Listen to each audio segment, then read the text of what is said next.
Assalamu alaikum. Welcome back to new another class. I hope you all are very well. Alhamdulillah, I am very well by the grace of Almighty Allah. আজকে ক্লাসে আমরা যে বিষয়টা নিয়ে আলোচনা করব সেটা হচ্ছে গিয়ে আমরা লাস্ট ক্লাসে কি আলোচনা করেছিলাম। যারা আমরা ক্লাস 1 দেখিনি তারা অবশ্যই আমরা আমাদের পূর্বে যে ভিডিওটি আপলোড করা হয়েছে প্লিজ আপনারা ইউটিউব চ্যানেল অথবা আমাদের ফেসবুক পেজে আগের যে ক্লাসটি ছিল সেটা আপনারা অবশ্যই দেখে নেবেন। যারা আগের ক্লাসটি দেখবেন না তারা কিন্তু আজকের ক্লাসটি খুব কম বুঝবেন। ওকে, আর অনেকে যারা আছে অ্যাডভান্স লেভেলে আছো তারা কিন্তু অবশ্যই এই ক্লাসটি খুব ভালো করে বুঝতে পারবেন, এবং যদি আপনারা এই ক্লাসটি পুরোপুরি দেখেন তাহলে আপনারা অনেক বেশি স্কিলড হতে পারবেন। তাহলে ঘরে বসে spoken English with Ruhul Amin কোর্সের ক্লাস 2 আমরা আজকে যে বিষয়গুলো নিয়ে কথা বলবো সেটি হচ্ছে গিয়ে আমরা স্ট্রাকচার পড়েছিলাম যে প্রেজেন্ট ইনডিফিনাইট টেন্স যে স্ট্রাকচার রয়েছে সেটা হচ্ছে subject plus verb plus object plus extension. আমরা হয়তো দেখতে পাচ্ছি, তো আমরা কি দেখতে পাচ্ছি যে আমি বলেছিলাম আপনাদেরকে যে আমরা যদি এই স্ট্রাকচার দিয়ে কথা বলি বা আমরা যদি খুব ভালো করে ওই স্ট্রাকচার অ্যাপ্লাই করে সেন্টেন্স মেকিং এবং স্পিকিং সেটা যদি ভালো করে করতে পারি তাহলে আমরা কিন্তু 100-এর মধ্যে আমরা প্রায় 60 or 70% আমরা সেন্টেন্সেস মেক করতে পারবো এবং কথা বলতে পারবো। মানে আমরা নিজেকে ক্লেম করতে পারবো যে আমরা হচ্ছে গিয়ে খুব ভালো একজন স্পিকার ইন ইংলিশে। সো আমি আপনাদেরকে যে কথাটি বলেছি, যেরকম কথা বলেছি ঠিক সেরকমই কাজ। আমরা আজকে কিছু টাস্ক নিয়ে কথা বলবো। আপনারা হয়তো আমি গত ক্লাসে টাস্ক দিয়েছিলাম, আপনারা হয়তো অনেকেই এটা আমাকে ইনবক্সে করেছেন অ্যান্সারগুলো। তো আমরা আজকে এইগুলো একটু দেখবো। এই যে এই টাস্কগুলো নিয়ে ওই যে উপরে যে স্ট্রাকচার আছে subject plus verb plus object plus extension, ওই স্ট্রাকচার ওয়াইজ কিন্তু আমরা ওই নিচের সেন্টেন্সগুলোকে আমরা ট্রান্সলেট করব। তো চলো আমরা প্র্যাকটিস করে ফেলি। এখানে হচ্ছে গিয়ে দেখো আমরা কি লিখেছি যে সে ঘুমায়। আচ্ছা, সে ঘুমায় এই সেন্টেন্সটি কি রকম কোন টেন্সে যাচ্ছে আমরা কি এটা আদৌ বুঝতে পারছি? আই হোপ আমরা সবাই বুঝতে পেরেছি যে এটা হচ্ছে গিয়ে প্রেজেন্ট টেন্স, বর্তমানে বোঝাচ্ছে। তাহলে আমরা জানি যে যে আমরা বর্তমানে যে সকল কাজ করি বা আমাদের যে সকল কাজ হচ্ছে গিয়ে অভ্যাস রয়েছে আমরা প্রতিদিন আমাদেরকে করতে হয়, ওই সকল কাজ আমরা উপরে যে স্ট্রাকচার ছিল ওই স্ট্রাকচার ওয়াইজ আমরা এই যে স্ট্রাকচার যেটা আছে সেটা দিয়েই কিন্তু আমরা ওই সকল সেন্টেন্সকে ইংরেজিতে বলতে পারবো। তো আমাদেরকে কি করতে হবে? প্র্যাকটিস করতে হবে। তো চলো আমরা প্র্যাকটিস করি একটু। যে আমরা এখানে সে ঘুমায়, তো এখানে সে ঘুমায় আমরা জানি যে আমাদের স্ট্রাকচার ছিল সাবজেক্ট, প্রথমে আমরা সাবজেক্ট ইউজ করব।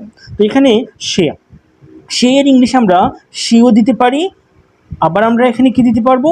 হিও দিতে পারবো। ওকে, আমরা এখানে হি দিয়ে দিলাম। আচ্ছা ওকে, সে ঘুমায়। এখন হচ্ছে কি এখানকে এই যে সেন্টেন্স রয়েছে এই সেন্টেন্সের মধ্যে আমরা দেখতে পাচ্ছি যে শুধুমাত্র আমাদের এখানে ক্রিয়া বা ভার্ব আছে। তার মানে কি ঘুমায়, কোথায় ঘুমায়, কিভাবে ঘুমায়, এইগুলো কোনো রকম আর কোনো এক্সটেনশন বা অবজেক্ট আমাদের এখানে নেই। সো আমরা এখানে খুব ইজিলি এটা অ্যান্সার করতে পারছি যে হি ওর শি ঘুমানোর ইংলিশ কি? স্লিপ। আমরা এখানে স্লিপ দিয়ে দিলাম। ওকে, এখন আমাকে একটা জিনিস বলতে হবে যে আমরা হয়তো গত ক্লাসে নোট পড়েছিলাম, নোট হচ্ছে গিয়ে যে যদি প্রেজেন্ট ইনডিফিনাইট টেন্স বা এই যেরকম সেন্টেন্স আমরা বলছি, যে সকল সেন্টেন্স হচ্ছে গিয়ে আমি প্রতিদিন আমি আবারও বলছি, কারণ হচ্ছে গিয়ে বারবার বলার আমার কারণ হচ্ছে গিয়ে আমরা হয়তো এই সেন্সটি বুঝি না বলে আমরা অনেকেই পিছিয়ে আছি স্পোকেন ইংলিশে। সো আমাদেরকে বুঝতে হবে যে আমি প্রতিদিন যে সকল কাজকর্ম করি, আমি প্রতিদিন যে সকল কাজকর্ম করি বা আমার অভ্যাস রয়েছে আমাকে করতেই হয়, ওই সকল কাজ আমরা এখন যে স্ট্রাকচার আছে ওই স্ট্রাকচার দিয়ে আমরা করব। Is it very clear, right?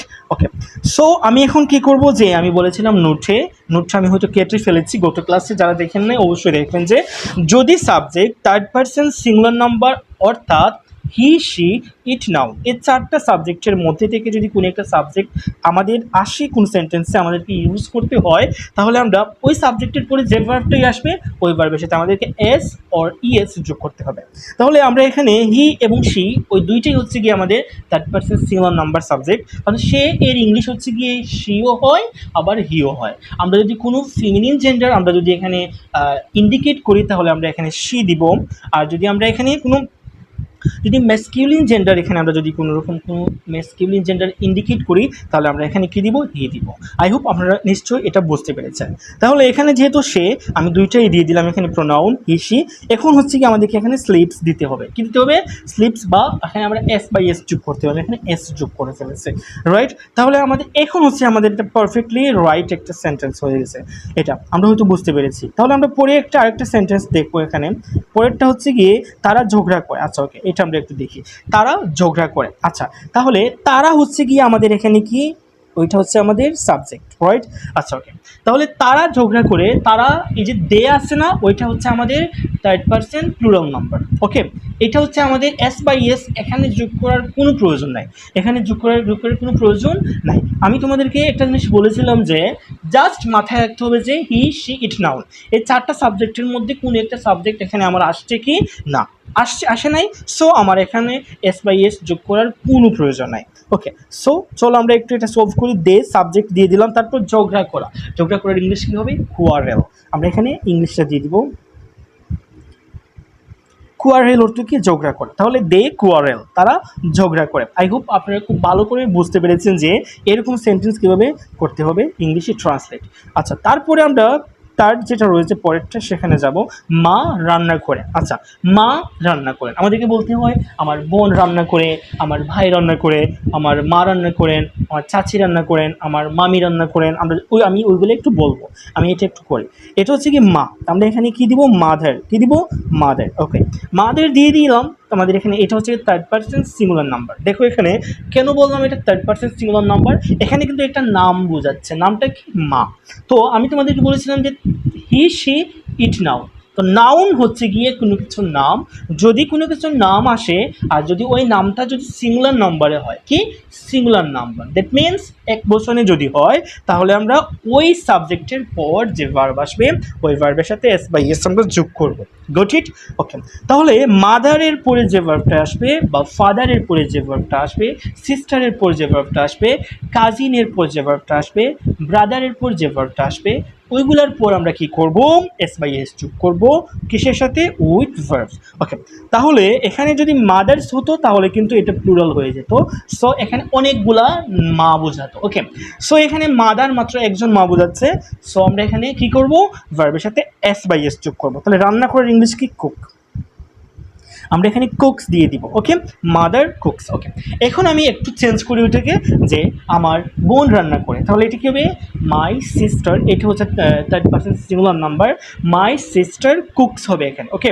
এখানে কী হবে, মাই সিস্টার কুকস, ওকে। এখন যদি আমি বলতাম আমার বোনেরা রান্না করে, বোনেরা, ওকে, আমার বোনেরা রান্না করে, এখানে একজন বোন বোঝাচ্ছে না, এখানে অনেকগুলো বোন বোঝাচ্ছে, তাহলে এখানে কী হবে, মাই সিস্টার্স কুক, কী হবে, মাই সিস্টার্স কুক। এখন যদি বলতো যে মায়েরা রান্না করেন, তাহলে কী হবে, মাদার্স কুক হতো। এখানে কিন্তু এস বাই এস কোনো প্রয়োজন নাই, কারণ হচ্ছে গিয়ে থার্ড পারসন হলেই কিন্তু আমরা এখানে কি করব, এস বাই এস যোগ করবো। আমি আবারও বলছি, হি সি ইট নাউন যদি একটা মাত্র নাম বোঝায়, যে কোনো কিছুর নাম, এনি কাইন্ডস অফ থিংস যদি এখানে আসে, যে কোনো কিছুর নাম যদি বোঝায়, তাহলে আমরা কি করব, এখানে আমরা ভার্বের সাথে এস বাই এস যোগ করবো। কিন্তু যদি নাম একাধিক হয়, একের চেয়ে বেশি হয়, তাহলে আমরা ভার্বের সাথে কোনো এস বাই এস যোগ করবো না, ওকে। তারপরে আমাদের যেটা সেন্টেন্স রয়েছে সেটা হচ্ছে গিয়ে আমরা বিদ্যালয়ে যাই, ওকে। এটা কীভাবে করি, চলো। ওই হচ্ছে আমাদের এখানে সাবজেক্ট, তারপর আমরা ভার্ব দিব, ভার্বটা কি এখানে যাওয়া, বিদ্যালয়। আমরা অনেকেই, আমি দেখেছি যে অনেকেই এই সেন্টেন্সটাকে এভাবে করে, উই হচ্ছে কি school go, okay, we school go. তো এখানে কি হচ্ছে, তারা, আমরা যে আছে ওইটার ইংলিশ বসাই উই, বিদ্যালয় এরপরে যেটা আছে ওইটার ইংলিশ আমরা ওয়ার্ড লিখে, তারা তারপর যায় ওইটার ইংলিশ ওয়ার্ড লিখে। কিন্তু আমাদের যে স্ট্রাকচার ছিল ওইটা আমাদেরকে মাথায় রাখতে হবে, কিন্তু আমরা অনেকেই মাথায় রাখি না। তাহলে এখানে আমাদের স্ট্রাকচার কি, ভার্ব, সাবজেক্টের পরপরই ভার্ব। ইংলিশ সেন্টেন্সের মধ্যে আমাদেরকে একটা জিনিস মাথায় রাখতে হবে যে সাবজেক্টের পরপরই কাজ কি করো, মানে কাজ করো যে ওই কাজটাই আসবে, ওই কাজের ইংলিশটা আমাদেরকে দিতে হয়। তাহলে আমরা বিদ্যালয়ে যাই, তাহলে আমরা উই, যাওয়া হচ্ছে কি আমার এখানে ভার্ব, তাহলে গো, গো থেকে যাওয়া, তাহলে আমরা এখানে গো দিব না গোস দিব, বলতো এখানে এটা হচ্ছে গিয়ে আমাদের মানে first person plural number, so মানে এক কোথায় ওটা থার্ড পারসন সিঙ্গুলার নাম্বার না। আমাদের এখানে এস বাই এস যোগ করার কোনো প্রয়োজন নাই। উই গো কোথায়, বিদ্যালয়ে, to school, we go to school, right? আচ্ছা ওকে, আমরা দিয়ে দিলাম উই গো টু স্কুল। আচ্ছা তারপর হচ্ছে গিয়ে আমাদের যে সেন্টেন্সটা আছে সেটা হচ্ছে গিয়ে রানা আমাকে সাহায্য করে, রাইট? আচ্ছা দেখো এইটা কি থার্ড পারসন সিঙ্গুলার নাম্বার? আমরা হয়তো অনেকেই বুঝে ফেলেছি যে রানা হচ্ছে গিয়ে একজন নাম বোঝাচ্ছে, noun third person singular number, তাহলে ভার্ব যেটা আসবে ওইটার সাথে এস বাই এস যোগ করতে হবে। তাহলে সাহায্য করে ওইটা হচ্ছে আমাদের কি ভার্ব, কাজ, আর কাকে, আমাকে, ওইটা হচ্ছে আমার অবজেক্ট। তাহলে সাহায্য করা হেল্প। আচ্ছা হেল্পের সাথে এস লাগবে, হেল্পস, রানা হেল্পস মি, আমাকে। আমরা পড়েছিলাম না যে মানে স্ট্রাকচারে সাবজেক্ট, ভার্ব, তারপর অবজেক্ট, তারপর এক্সটেনশন। আমি বলেছিলাম যে তোমাদেরকে আমি ক্লাস দিব যে অবজেক্ট কোনগুলো, মানে আমি কিভাবে বুঝবো কোনটা অবজেক্ট, কিভাবে বুঝবো আমি ওইটা সাবজেক্ট, ওইটা আমি তোমাদেরকে ক্লাস দিয়ে দিব, মানে অন্য কোনো এক ক্লাসে আমি ওইটা নিয়ে আলোচনা করবো। আচ্ছা ওকে, তারপর দেখো এখানে পরের সেন্টেন্সটা কি আছে। পরের সেন্টেন্সটা হচ্ছে কি আমি সবার সাথে ভালো ব্যবহার করি। তাহলে এখানে সাবজেক্ট কি আই, তারপর কি হচ্ছে কি আমি এখানে নিচে লিখি একটু, আই দিয়ে দিলাম। ওকে, তারপর কি ভালো ব্যবহার করা। ওকে, তাহলে ভালো ব্যবহার, ভালো হচ্ছে কি অ্যাডজেক্টিভ, ওইটা আমরা পরে দিব। ব্যবহার করার ইংলিশ কি বিহেভ, কি বিহেভ। ওকে, তাহলে এটা কি হবে আই বিহেভ, আই এর পর ভার্বের সাথে এস বাই এস যুগ হয় না প্রেজেন্ট ইনডিফিনিট টেন্সে।